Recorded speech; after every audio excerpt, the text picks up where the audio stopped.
students, welcome to my English classroom. I am your English teacher Sheikh Rafi. Today in this video, I am going to start the second unit from your English textbook. If you look at the theme sheet, you will find the theme of the unit is wit and humor. In this unit, there are three readings given. A reading, The Dear Departed Part 1, B reading, The Dear Departed Part 2, and C reading, The Brave Potter. Before entering into the unit, let us first understand what is the meaning of the theme of this unit. The theme is wit and humor. Wit means intelligence or cleverness of a person, whereas humor refers to comedy or a comic element, something funny that makes you laugh. So overall we can say that in this unit you are going to have three lessons which are going to make you laugh. So let us read those lessons and enjoy.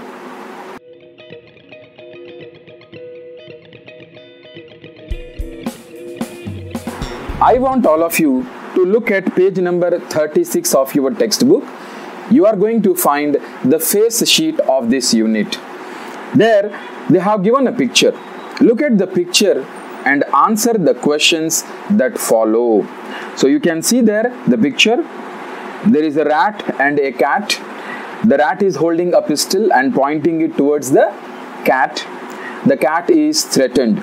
So the first question is, what do you understand from the picture? So I see in the picture that the cat is pointing a pistol towards the cat and threatening it. The second question is, can you recall anything comic associated with these animals? Whenever we talk about a cat and a rat, the first comic element that strikes our mind is the famous cartoon show Tom and Jerry. Right? So that is a cartoon program where we see the rivalry between the rat and the cat. See the third question. Can you imagine what may be the conversation between the rat and the cat? Now here you have to imagine. So we can imagine, we can understand the rat is pointing the pistol towards the cat and threatening it. It is saying, Tom, I got you today. I'm going to kill you. Immediately Tom says, Jerry, please don't shoot me. I won't trouble you hereafter. And immediately Jerry says, no, you have always troubled me. You always wanted to kill me. But today I got a chance and I'm not going to leave you. Immediately Tom says, please spare me this time. Hereafter I won't trouble you. I will leave the house and the town immediately and go away from here. Then Jerry says, if that is the case, immediately pack your luggage and get out of this town, or otherwise if I see you here, I'm going to kill you. Immediately Tom packs his luggage and runs away from there. So this could be a probable conversation between the cat and the rat. So now let's read a play in which the characters behave in a humorous way. So we are going to read a play, a drama which is full of humor. So let us start A reading. Page number 37, A reading, The Dear Departed. Let us first understand the meaning of the name of the lesson, The Dear Departed. We know the meaning of the dear. The dear means someone whom you like, someone whom you love. Departed means left, someone who has left. Here in this lesson, left refers to leaving forever, that is death of a person. So the dear departed means someone who is dear to you has left you. So someone who is your dear has died. That is the meaning of this lesson. And let us first read about the author of the lesson. I want you to look at page number 50. They have given about the author. The author is William Stanley Houghtan, 1881 to 1913. He was a famous English dramatist. A dramatist is a person who writes plays, skits or dramas. He was one of the best of a group of realistic playwrights, often called the Manchester School. In every play, he sought to present an idea. He had a remarkable gift for dialogue that is evident in The Dear Departed. So, writing good dialogues is one of the quality of William Stanley Houghtan. The Dear Departed was first produced in Manchester in 1908. Oh God, now we are in 2021. So this drama was written almost 100 years before. So very old drama, but the theme of the drama is very relevant. By the end of this unit, you are going to understand that whatever was said 100 years ago by William Stanley is still relevant even today. So, what is this lesson about? Here, Houghtan satirizes the degradation of moral values in British middle class families. Now, that is the theme of this lesson. What is Stanley doing? He is satirizing, he is making fun, he is making mockery of the degradation of moral values in British family. Degradation means downfall of the moral values in a British family. So with this background, let us enter into the drama. Look at page number 37. At the very beginning, they have said that it is a one-act play. Now, what do you mean by one-act play? A one-act play is a drama or a play where there are very less characters. In every drama, we find characters. But in one-act play, the number of characters are very less. So, minimal character. Then second feature of one-act play is single setting or unity of place. The entire drama is performed in a single setting. We don't change settings to continuation of the drama. Then third thing is one act with one or more scenes. So it is not like a TV serial where you have hundreds and hundreds of scenes and episodes. The entire drama revolves around one or two scenes. Then the focus is on one incident or one event. One act play focuses on one event. Then it is performed in limited time. Then finally, the last quality of one act play is it always has a twisting end. That is, the climax is always twisted, something that surprises you.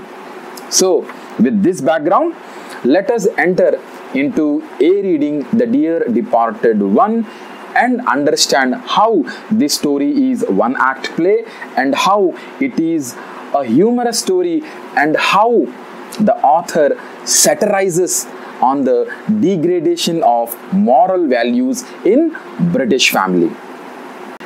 The lesson begins with the description of characters. The first character is Amelia Slater, Mrs. Amelia Slater. The second character is Mrs. Elizabeth Jordan. They both are sisters. The next character is Henry Slater, then Ben Jordan. Now these two men are husbands of Amelia and Elizabeth. We can understand Henry Slater is husband of Amelia Slater and Ben Jordan is husband of Elizabeth Jordan. Then we have next character Victoria Slater. Victoria Slater is a girl of 10 years old girl and she is Amelia's daughter. Then we have another character Abel Meriwether. Abel Meriwether is father of Amelia and Elizabeth. And finally the last character is Jimmy. Jimmy is son of Elizabeth Jordan. So now we know the characters. Let us see how this play or drama is performed on the stage. See the first para. When the curtain rises, Mrs. Slater is seen laying the table. So the drama starts on the stage, the curtain rises and we see Mrs. Slater arranging the table. She is a vigorous, plump, red-faced, vulgar woman, prepared to do any amount of straight talking to get her own way. Now here the author introduces the character of the first character, right? That is Amelia Slatter. How is this woman? She is a vigorous woman. Vigorous means people who are very strong, energetic. So she is a vigorous woman. Plump. Plump means round in shape. Generally fat people, they look round in shape. So she is plump, red-faced, vulgar woman. She is a rude woman. She is a rude woman, indecent woman. Why? Because she is prepared to do any amount of straight talking to get her own way. She will make all other people do what she likes. She will pursue all others to follow her words. She will make them do what she likes. Now that is what is her character. She never listens to others. She never listens to others. She will make others follow her. So she is prepared to do any amount of straight talk. What do you mean by straight talk? Straight talk means she talks to them impolitely, right? Next, she is in black. Now that's an important point here. Amelia Slatter is in black. It means she is wearing black dress. Generally in Western countries, people wear black dress when somebody in the family die, when they are expressing sorrow or grief. When somebody dies, they wear black dress. So she is in black.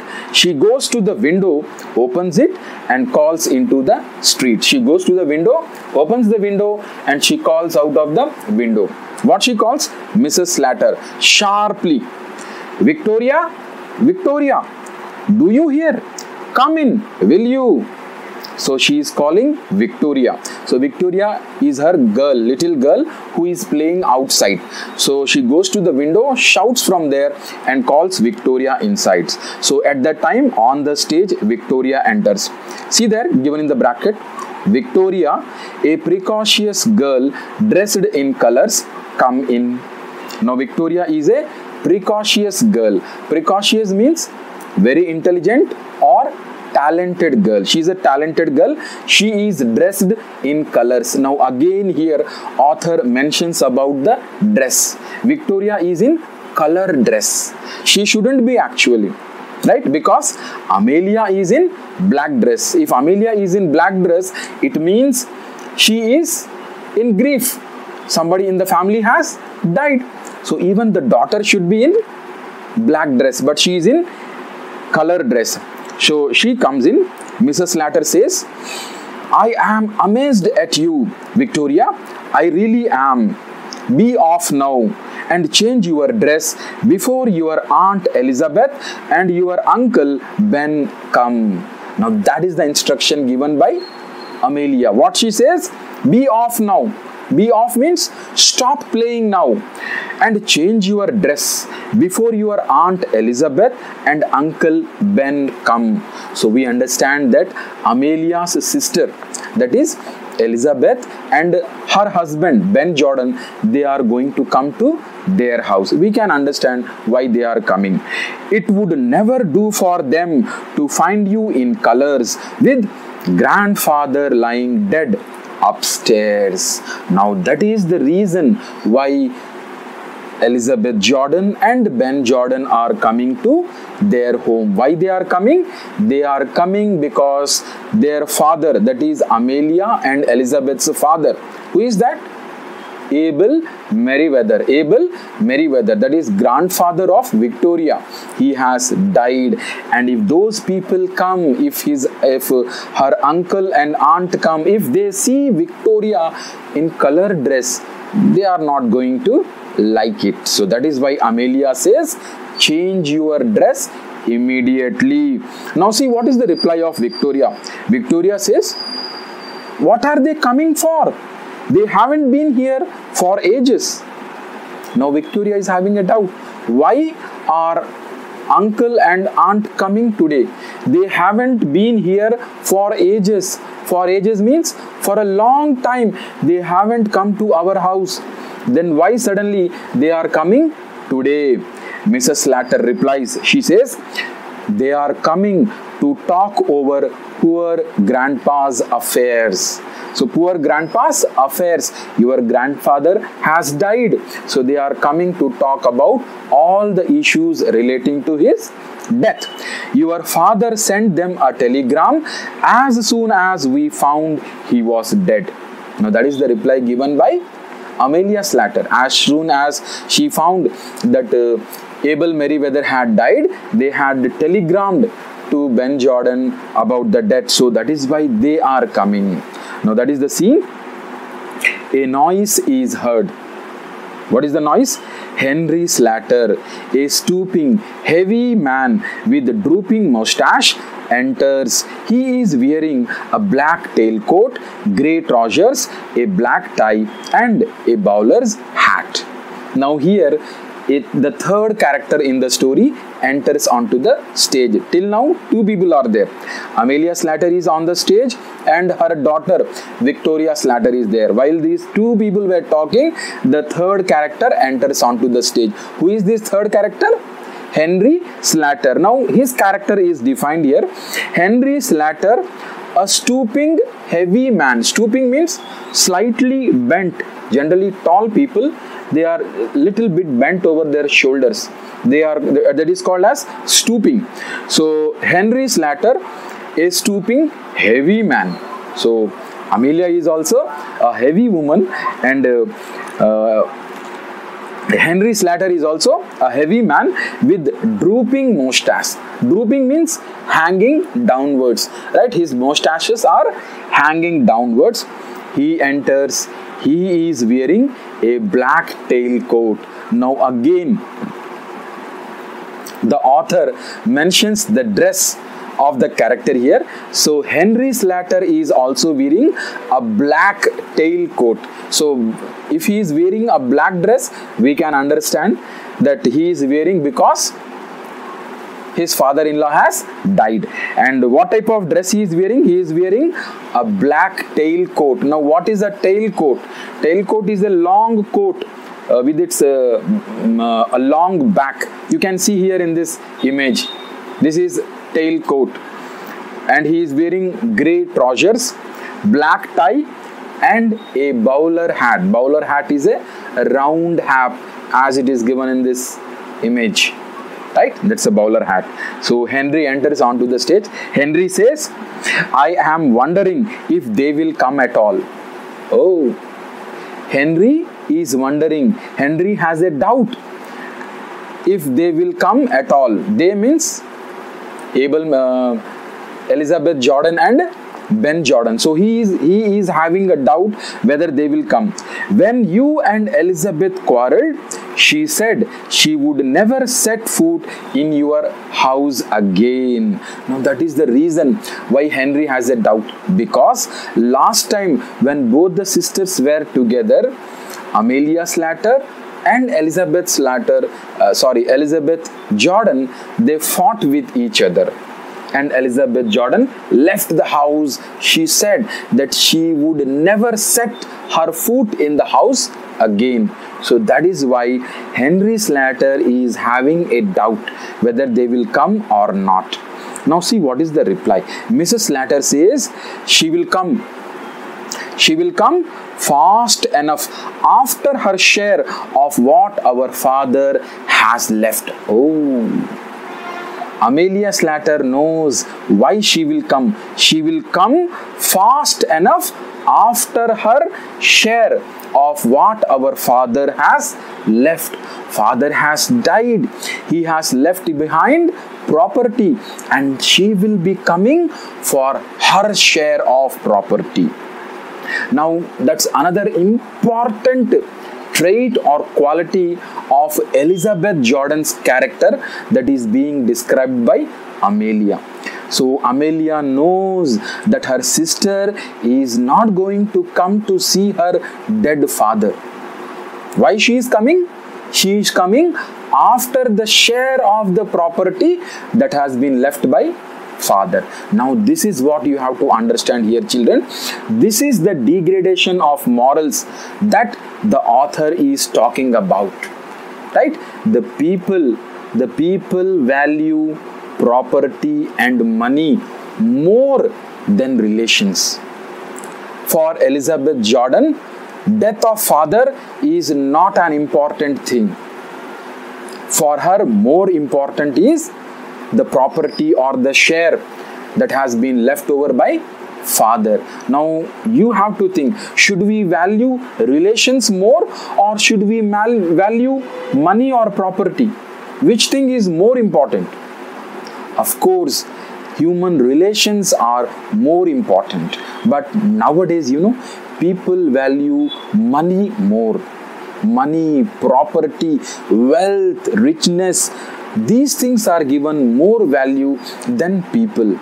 Now this is what we call degradation of moral values. This should not happen.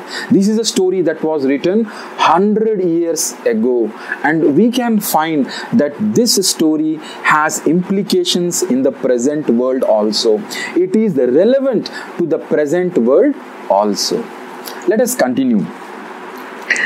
Mrs. Slater says she will come fast enough after her share of what our father has left. You know how hard she can be when she likes. Where she gets it from, I can't tell. She can be very hard if she likes something. If she likes, she refers to Elizabeth Jordan. If she likes something, then she becomes very hard. We cannot bargain with her. And Amelia says, I don't know where she gets such qualities from. How is Amelia? Amelia is also of the same nature. So both the sisters are of same nature. So what does Henry says? Henry says, I suppose it is in the family.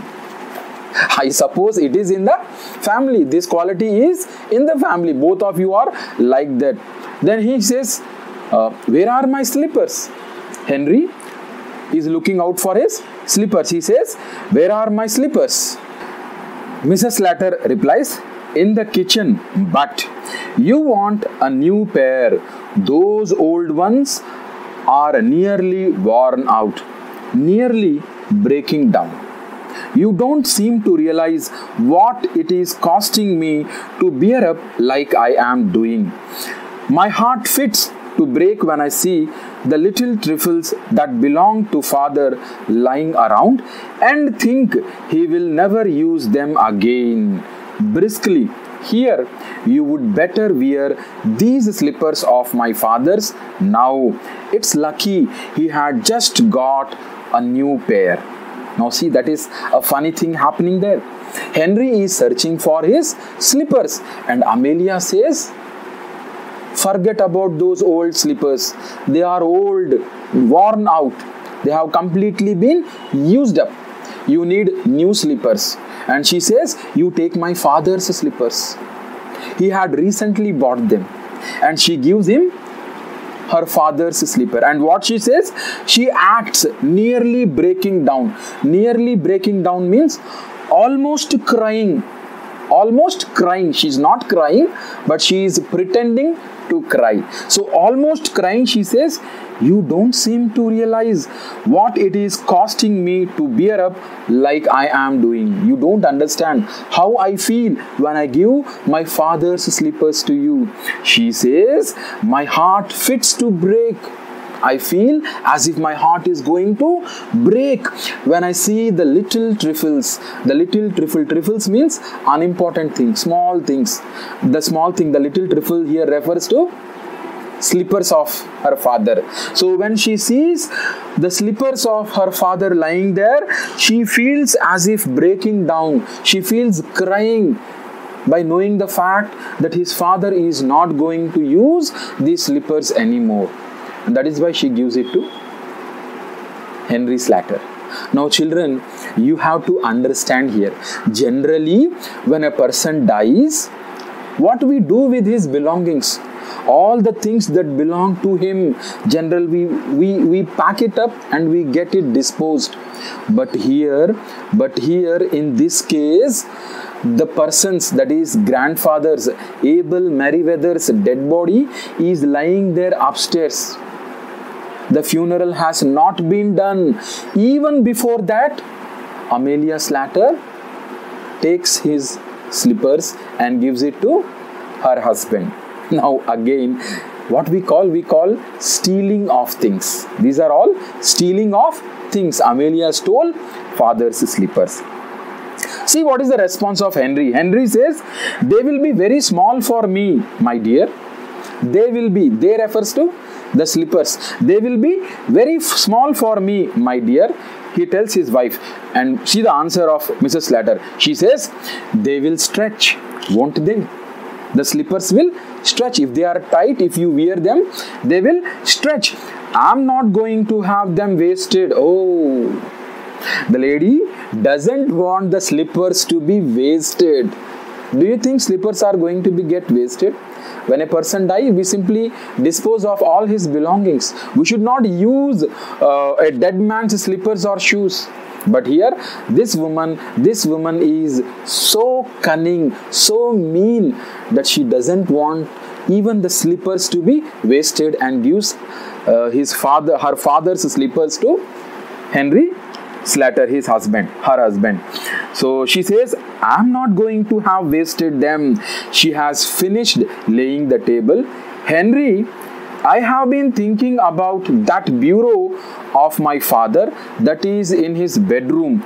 You know, I always wanted to have it after he died. Oh, see, another funny thing. Amelia says, Henry, I have been thinking about that bureau. Bureau means a writing table. You can see in the picture. This is a bureau. She says, I have been thinking about the bureau that is in her father's bedroom. In her father's bedroom, there is a writing table, a bureau. And she says, I always liked it. And I wanted to take it after my father died. Oh God. Amelia planned to take her father's desk after he dies when he was alive. Can you believe? People have become so mean, so selfish. Now this is again what we call degradation of moral values. Right? When a person is alive, even at that time, they are thinking that if he dies, I will take his table, I will take his slippers, etc. Now this is not a good behavior. So what she is saying, she says, I have been thinking about that bureau of my father that is in his bedroom. You know, I always wanted to have it after he died. Immediately Henry says, you must arrange with Elizabeth when you are dividing things up. So Henry gives a decent idea. He says, if you want to take the bureau, then you sit and talk with Elizabeth Jordan, because whatever things your father has left, that belongs to both of you. So both of you should sit together, you should arrange it, and you should divide things. So if you like the bureau, you can have a discussion with Elizabeth Jordan. Now what is Amelia Slater's reply? She says, Elizabeth is that sharp. She is very sharp, intelligent. She will see I am after it, and we will drive a hard bargain over it. If Elizabeth knows that I like the bureau, then I have to do a hard bargain. So she doesn't want to do any bargain with her sister. If she does bargain, then in place of bureau, she has to give lot of other things to Elizabeth Jordan. She doesn't want to bargain with her. So that is why she says, Elizabeth is that sharp. She will see I am after it, and we will have to drive a hard bargain over it. Henry says, perhaps she has got her eyes on the bureau as well. Oh, now that's a common thing. Maybe Elizabeth also wants to take the bureau. Then what? See the reply. Mrs. Latter says, she has never been here since father brought it. If it was only down here instead of in his room, she would never guess it wasn't our own. Now that is the plan of Amelia Slatter. What she says? She says, Elizabeth Jordan has never seen the bureau. Father had bought the bureau after Elizabeth had left the house, so she doesn't know that there is a bureau.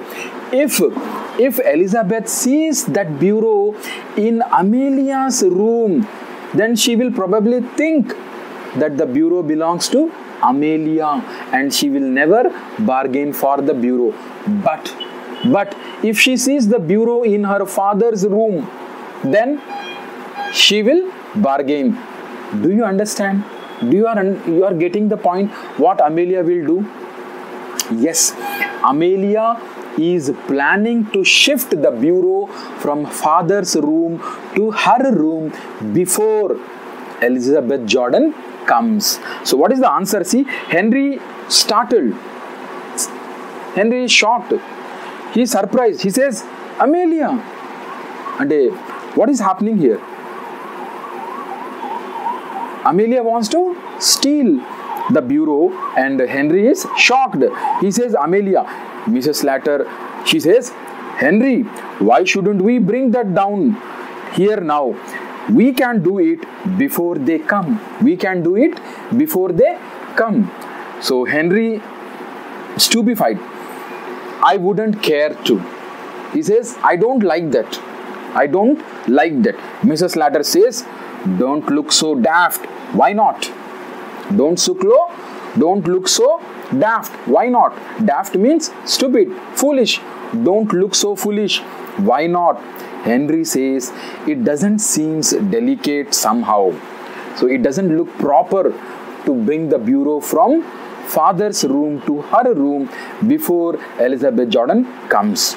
Then Mrs. Slatter says, we would put that old shabby old chest of drawers upstairs where the bureau is now.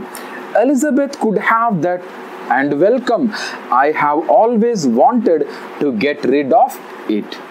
Now here in this para, Mrs. Slatter comes with another idea. She says, we can bring that bureau down to our room and there is this old shabby chest of drawers in our room. Chest of drawers means another old table is there. This chest of drawers, it can be shifted to father's room and kept there. And if Elizabeth Jordan sees this chest and if she wants to take the chest, welcome, she can take it happily because Amelia always wanted to get rid of the old shabby chest. Shabby means faded, discolored. Chest means again a table with drawers.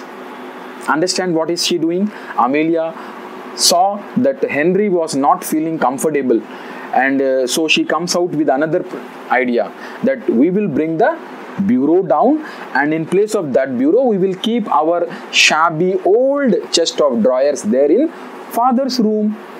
And if Elizabeth likes that, she can take that. So again, all stupid things are being done by Amelia Slatter. But you should understand that behind this stupidity, there is, a lot of degradation of moral values. Right? Again, we can see that Amelia is planning to steal her father's bureau. So she isn't worried about the death of her father. Right? She isn't sorrowed or saddened because of death of her father. Instead, she is planning to steal as many as things before her sister comes. See what happens. Henry says, suppose they come when we are doing it. Suppose they come when we are doing it. Doing it, it refers to when they are shifting the bureau.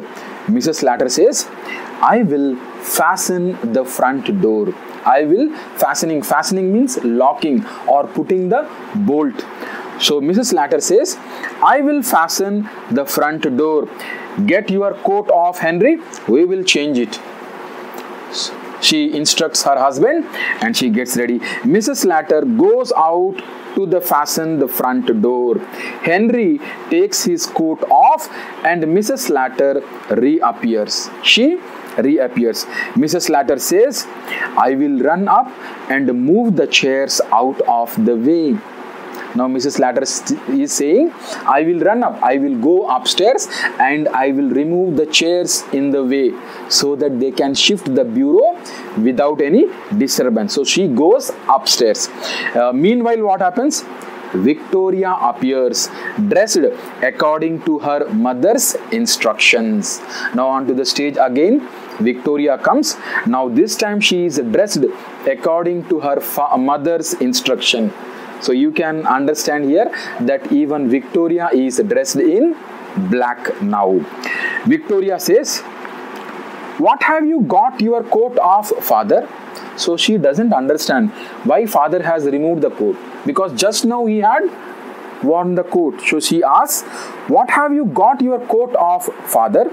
Henry says, mother and I are going to bring grandfather's bureau down here. Immediately Victoria says, are you planning to pinch it? Are you planning to pinch it? Pinching here means to steal. Are you planning to steal it? Victoria, she's only a 10 years old girl. Henry shocked. Henry is totally shocked. He says, no, my child. Grandpa gave it to your mother before he died. Grandpa gave it to your mother before he died. Victoria says, this morning? Grandfather died this morning. So did grandfather gave this bureau this morning? That is not possible. We know that Victoria is a precocious girl. She is a talented girl. She is an intelligent girl. She understood the situation very well. And that is why she straightforwardly asks her father, are you planning to pinch it? Pinching means stealing. So by looking at the situation, she understood that her father and mother were planning to steal the bureau. So Victoria says, he was drunk this morning. He was drunk. He means her grandfather, that is Abel Meriwether, was drunk this morning. So next scene, Mrs. Slater appears carrying a handsome clock under her arm. Now actually Amelia went upstairs to remove the chairs, and while coming back she was coming along with a clock under her arms. Can you understand whose clock it was? It belonged to her father. She went upstairs, she looked here and there, she found the clock, she liked the clock, and so she got it. So she stole one more thing. She first stole the slippers of father. Second, she planned to steal the bureau. And third, while coming back from her father's room, she also brought his clock. So you can see the image given here in the textbook. This is the clock. So Mrs. Slater appears carrying a handsome clock under her arm. Mrs. Slater says, I thought I would fetch this down as well. I would fetch this means the clock. I would fetch this clock down as well. She puts it on the mantelpiece. She puts the clock on the mantelpiece. Mantelpiece is generally a place. In foreign countries, we have a place where people burn fire. So a place above that, it's a small elevation they have, and on that they keep all those decorative items. So that is called mantelpiece. You can see here in this picture.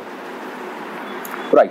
So she puts it on the mantelpiece and she says, our clock is worth nothing and this always appealed to me. Our clock is nothing in front of this and this always appealed to me. I always liked to have it. Can you understand when she liked to have it? When her father was alive. When her father was alive. Turn the page. Now Victoria looks at the clocks and she says, that's Grandpa's clock. Mrs. Slater says, be quiet. It is ours now. Come, Henry, lift your end. So they are both lifting the shabby old chest. Now they are going to shift the shabby old chest upstairs to her father's room, and from there they are going to bring down the bureau.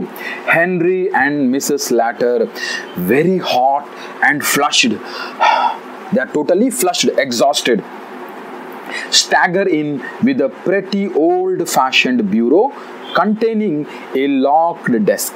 They enter onto the stage, and this time they were carrying an old bureau.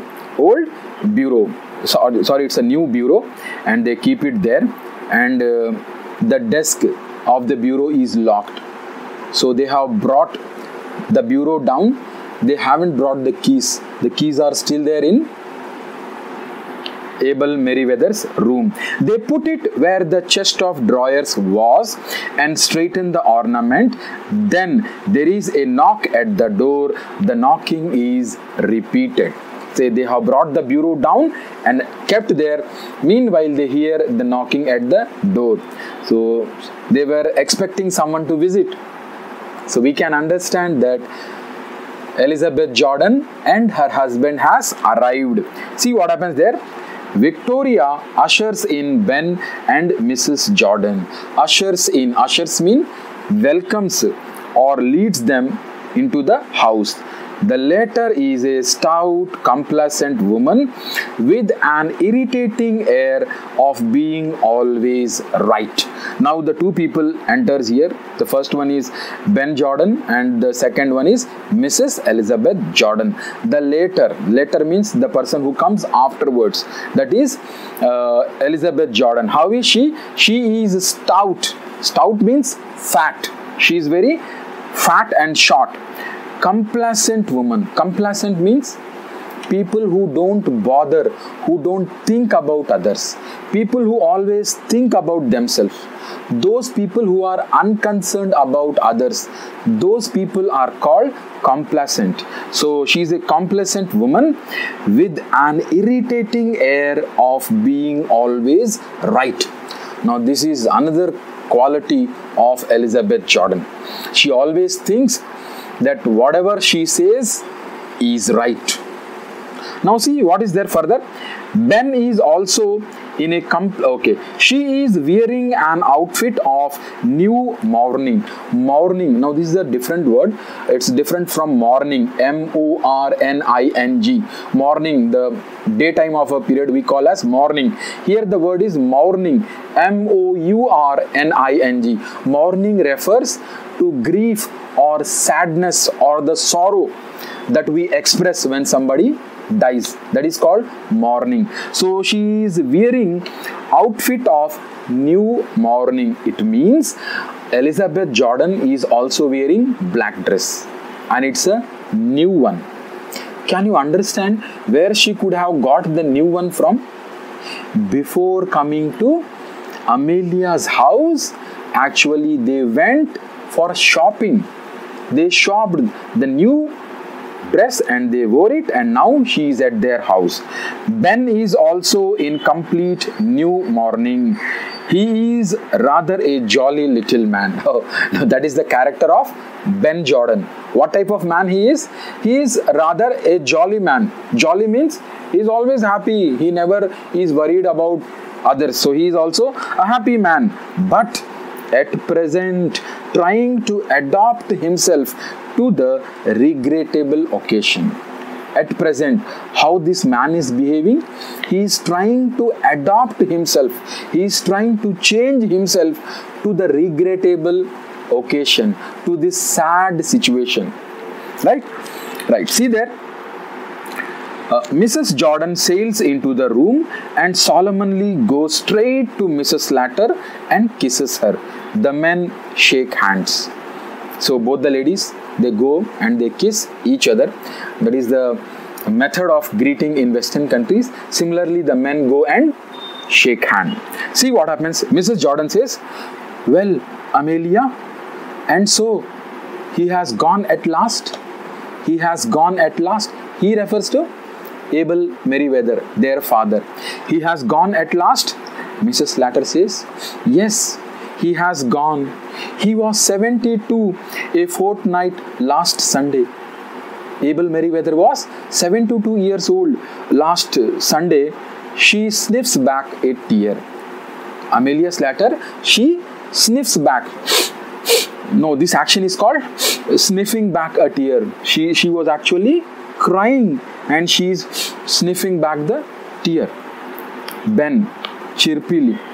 Now Ben sees Amelia crying. So he goes to Amelia and says, now Amelia, you mustn't give way. You mustn't give way. You should not be like this. You should not be saddened. We all got to die sometime or other. We all got to die sometime or other. Everyone dies. So don't be depressed. Mrs. Jordan says, and now perhaps you will tell us all about it. So what happened? Please tell. Mrs. Slater says, Father had been merry this morning. Father had been merry, happy. Father had been happy this morning. He went out soon after breakfast to pay his insurance. Father had gone out to pay his insurance. Ben says, my word, it's a good thing he did. It's a good thing he did. What father had done? Father had gone out to pay insurance money. And that is why Ben feels it's a good thing he has done. He paid the insurance, he died. Now, I hope all of you know what is the concept of insurance. Insurance is the money that a person gets when he dies. The person doesn't get, some of his relatives get. So for getting insurance money, you have to keep on paying premium. So Abel Meriwether had paid the premium that morning and he died. Now who is going to get the money? The insurance money? His family members, that is, the sisters are going to get. So that is why Ben is happy. Ben is happy. He says, my word, it's a good thing he did. Mrs. Jordan says, he always was thoughtful in that way. He was always thoughtful in that way. He was too honorable to have gone without paying his premium. He was an honorable man. He wouldn't die without paying premium. Does a man become honorable only because of paying insurance premium? Do we honor people only for their money? No, this is absolutely wrong. But that is how the present situation is.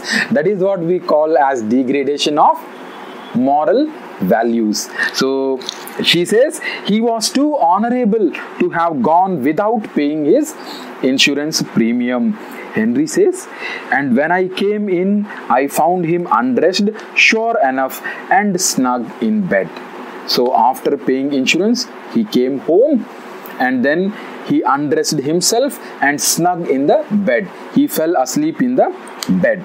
So then what happened? Mrs. Slater says, then what happened? She says, and when we had finished the dinner, I thought I would take up a bit of something on a tray.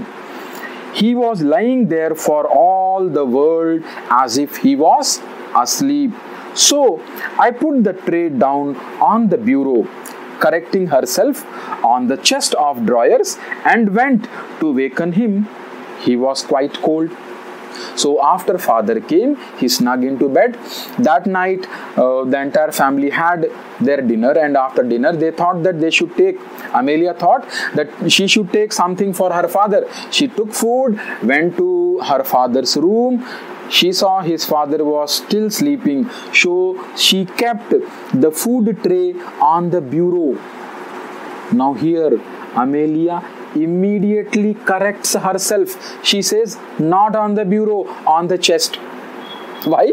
Because the bureau has been shifted from her father's room to her room, whereas the old chest of drawers was kept in her father's room. So by habit, the truth came out of her mouth. So she immediately corrects herself and says, on the chest of the drawers, and went to waken him. When she touched her father, he was very cold.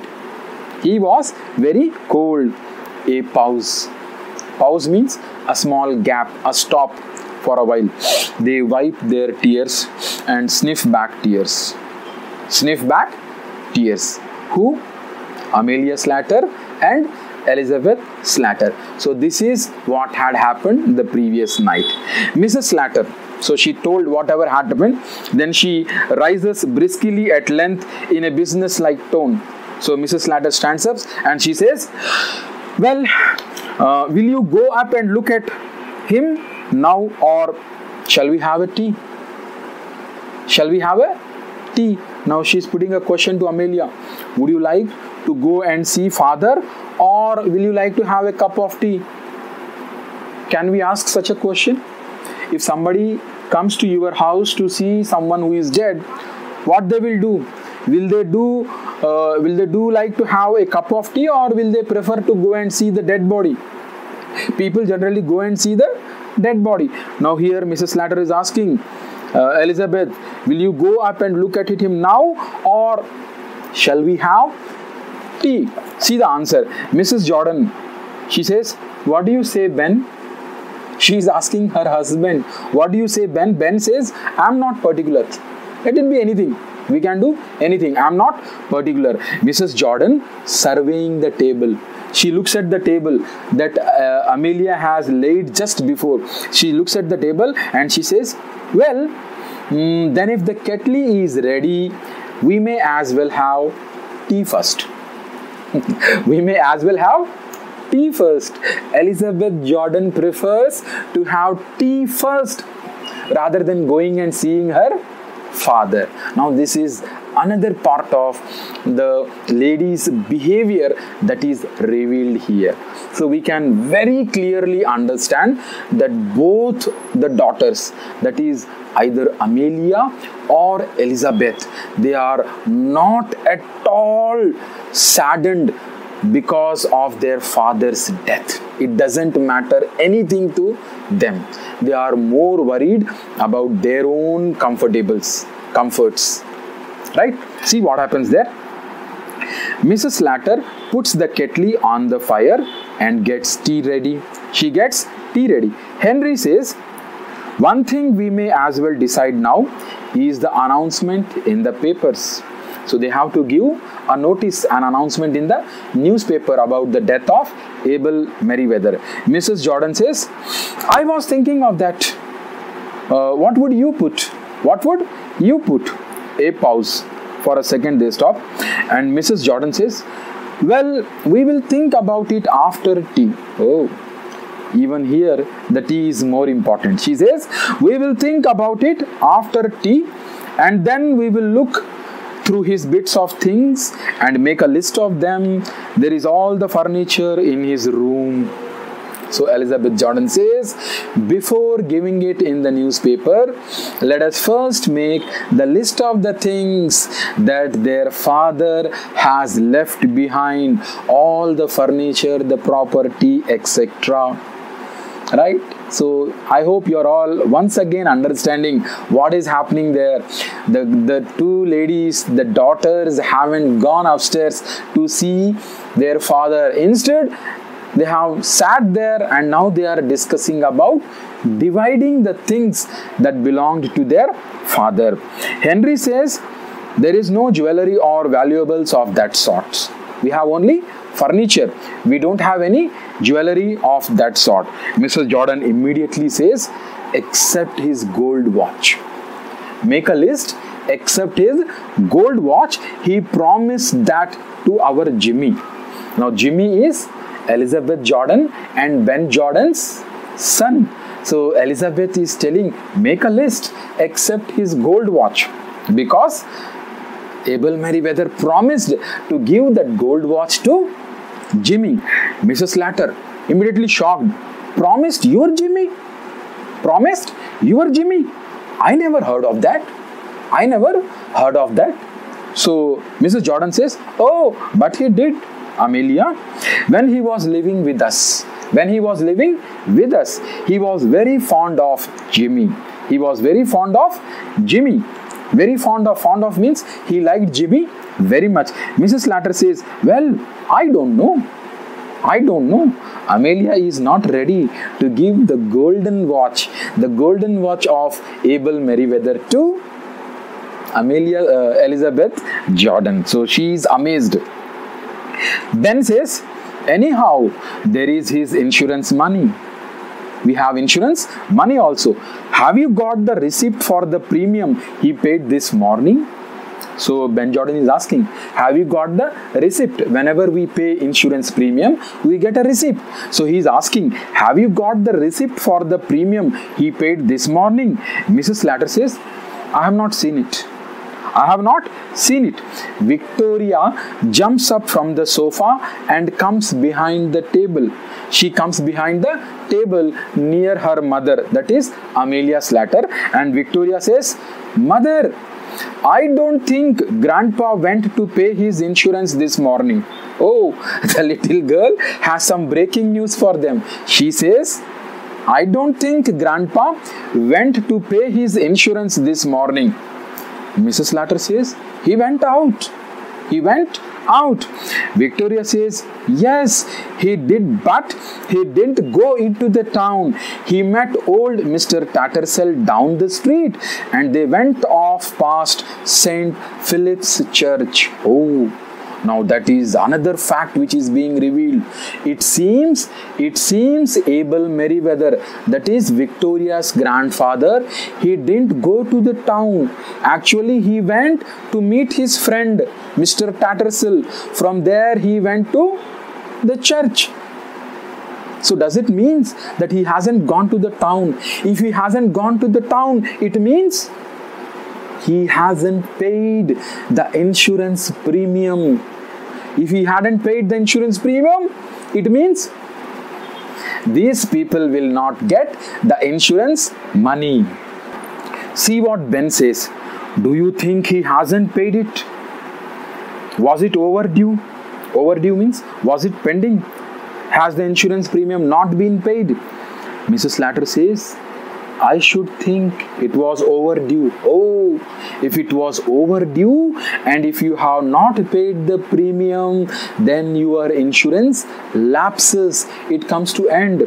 See, immediately when Mrs. Jordan comes to know that the insurance premium has not been paid, she says, something tells me he hasn't paid it.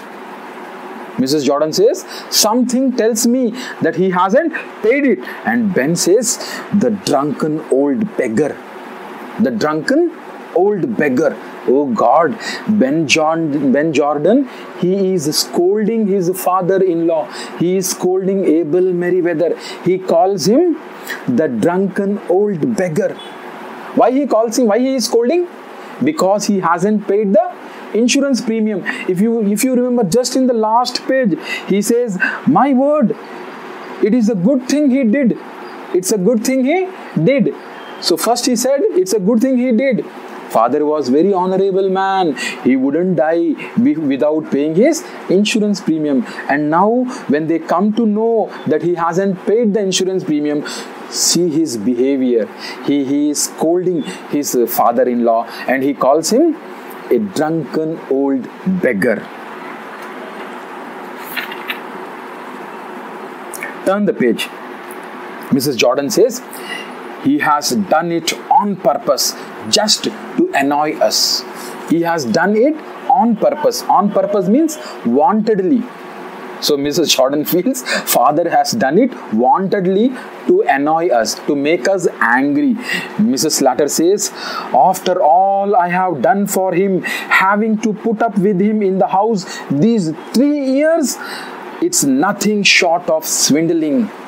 So Mrs. Amelia Slater, she is totally shocked. Now she is saddened.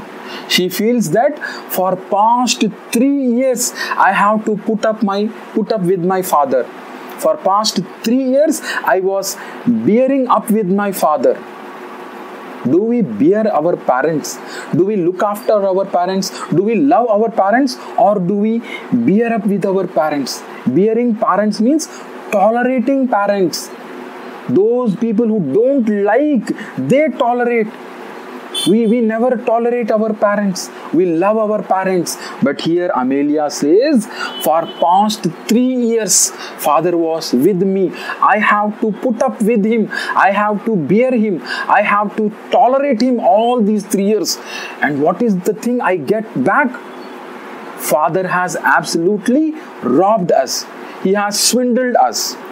Mrs. Jordan says, I had to put up with him for 5 years. Oh, Amelia, you had put up with him only 3 years, but I have to put up with him 5 years. Oh God, these two ladies, they are quarreling with each other. And how they are quarreling? They feel that they have done a favor by keeping their father with them. Again, children, you have to understand here how these two women have become totally moralless. These two women are, shameless women. They are absolutely mean, selfish.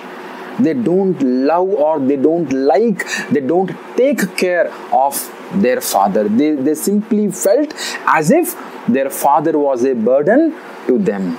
And Amelia says, I had borne this burden for 3 years. And Jordan, in reply, she says, I bore him for 5 years. See what is the reply she says. Amelia says, and you were trying to turn him over to us all the time. 5 years, you kept him for 5 years, and all during these 5 years, you always tried to send father to my house. You were trying to turn him up to my house. And Henry says, but we don't know for certain that he has not paid the premium. Now both of them again have a doubt. Henry has a doubt. Now let us first check whether he had paid the insurance premium or not. We don't know. We are simply quarreling. So Mrs. Slater says, Victoria, run upstairs and fetch that bunch of keys that is on your grandpa's dressing table. So she asks Victoria to go and get bunch of keys on grandpa's dressing table. Bunch of keys. Keys of what? Keys of the bureau. Now you have to catch another funny thing here. Keys are upstairs, whereas bureau is down here. The bureau is down here. So Victoria timidly, in grandpa's room, Victoria says timidly, she is a little bit afraid. Mother asked her to bring bunch of keys from grandfather's room. Grandfather is lying dead upstairs. So Victoria is little bit afraid. So she says, in grandpa's room. Mrs. Slater says, yes. Victoria says, I don't like it. I don't like to. Mrs. Slater says, don't talk so silly. Don't talk so silly. There is no one who can hurt you. There is no one who can hurt you. Grandfather is dead. Nobody is going to hurt you. Victoria goes out reluctantly. Reluctantly means unwillingly. She is not willing to go upstairs, but she goes unwillingly. We will see if he has locked the receipt up in the bureau. Victoria says, we will see if father has locked the receipt in the bureau. She points towards the bureau. When Amelia Slater points towards the bureau, immediately Ben notices. In where? In this thing. He rises and examines it. He rises and starts examining, checking the bureau. Mrs. Jordan also rises. Mrs. Jordan also rises and she says, where did you pick that up, Amelia? It is new since last I was here. Where did you pick up that? From where did you bought it? Because when I was here last time, this bureau was not there. They examined it closely. So both Ben Jordan and Elizabeth Jordan, they are examining the bureau. Mrs. Slater says, oh, Henry picked it up one day. Who bought it? She says, Henry bought it up one day. Victoria returns. She is coming from grandfather's room. Victoria returns very scared. She returns very scared. She closes the door after her. She comes out and she closes the door of grandfather's room, that is Abel Meriwether's room. And Victoria says, Mother. Mrs. Slater says, what is it, child? Victoria says, Grandpa is getting up. Grandpa is getting up. Ben says, what? Mrs. Slater says, what do you say? What do you say? The whole family is shocked. The whole family is shocked. Victoria says, Grandpa is getting up. Mrs. Jordan says, the child is crazy. The child has gone mad. Mrs. Slater says, don't talk so silly. Don't talk so silly. Don't you know your grandpa is dead? So Mrs. Slater says, don't you know your grandpa is dead? Victoria says, no, he is getting up. I saw him. And what happened? They are all transfixed with amazement. All are surprised to hear this news, and they all look towards the door of Abel Meriwether's room. They are all transfixed. They all become motionless. Victoria clings to her mother, right? Then suddenly, shh, listen. So Ben hears the noise and they all start looking towards Abel Meriwether's room. They look at the door. A slight chuckling. Chuckling means a light smile or laughter. They look at the door. A slight chuckling is heard from upstairs. The door opens, revealing an old man clad in a faded but grey dressing gown. The door opens and from the door comes out an old man. He is wearing, clad means wearing. He is wearing a faded grey dressing gown. He is in his stockinged feet. He is in his stockinged feet. Stockinged feet means generally in Western countries people wear long socks in winters. So those socks are called stockings. So his father was in stockinged feet. Although over 70, he is vigorous and well colored. The old man who came out of the room, how was he? Though he was 70, he was vigorous. Vigorous means he looked strong. He looked energetic and well colored. His bright, malicious eyes were twinkling under his heavy, reddish grey eyebrows. His eyes were twinkling, shining. He is obviously either the old man Abel Meriwether or else his ghost. Now here the lesson comes to an end. The first part, the dear departed, comes to end. At the end of the play, we see that the door opens and an old man comes out of it. The author concludes that the old man must be either Abel Meriwether or his ghost. So to know who actually he was, you have to read The Dear Departed Part 2. So that was all in The Dear Departed Part 1, A reading. I hope all of you would have understood and enjoyed the lesson, and you would have observed how the moral values in a British family had degraded during the past so many years. Though the story is very old, though the drama is very old, but yet it is relevant in the present day world. Children, to know more about this lesson, you have to compulsorily read The Dear Departed Part 2. Till that time, please like, share and subscribe to my channel. Thank you very much.